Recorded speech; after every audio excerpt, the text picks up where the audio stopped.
The Associated Press sat down with President Biden in the Oval Office for 30 minutes.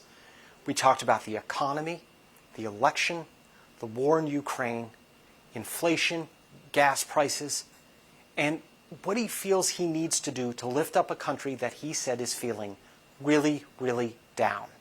The president said the country is still dealing with the psychological scars from the pandemic.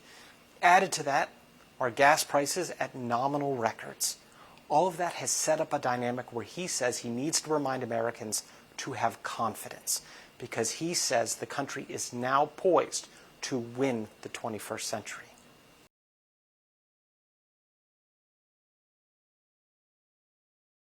One of the reasons why President Biden is so optimistic is he sees a 3.6% unemployment rate.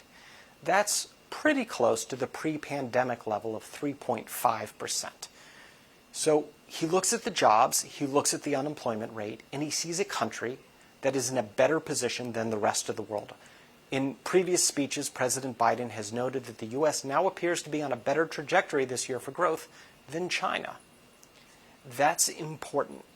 But the problem is not all voters are feeling that optimism because they are dealing with higher gasoline prices that impact how they live. They are essentially spending more for less. The president has said his domestic agenda will tackle that issue by lowering different costs, such as prescription drugs and utility bills for many Americans. But that still needs to be passed by the House and the Senate.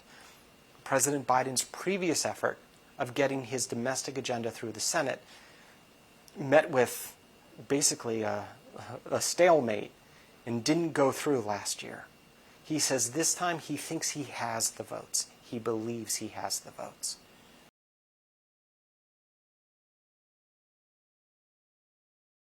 Republican lawmakers have been telling voters that the high inflation, 8.6% over the last year, is due to President Biden's COVID relief. President Biden said that assertion is just bizarre. He said people can debate whether or not his relief had a marginal impact on inflation, but he doesn't believe it did. The president said that inflation around the world is high and the United States is not immune from global factors. The issue of inflation could define the outcome of the 2022 midterms.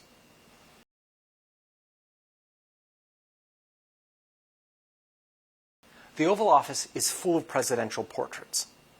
Sitting above the Oval Office mantelpiece is a picture of Franklin Delano Roosevelt. It's up there because Biden inherited the worst economy since FDR. Near that is a portrait of Abraham Lincoln, who inherited the most divided country before Biden. And those two presidents, those two predecessors, are a reminder of the challenges that he faces. And obviously, both presidents are now remembered for their accomplishments in U.S. history. But by saying that the problem he has to address is confidence, he also was inadvertently channeling the remarks that Jimmy Carter made when, in 1979, the country was dealing with high inflation, low growth, and he said that we had a crisis in confidence.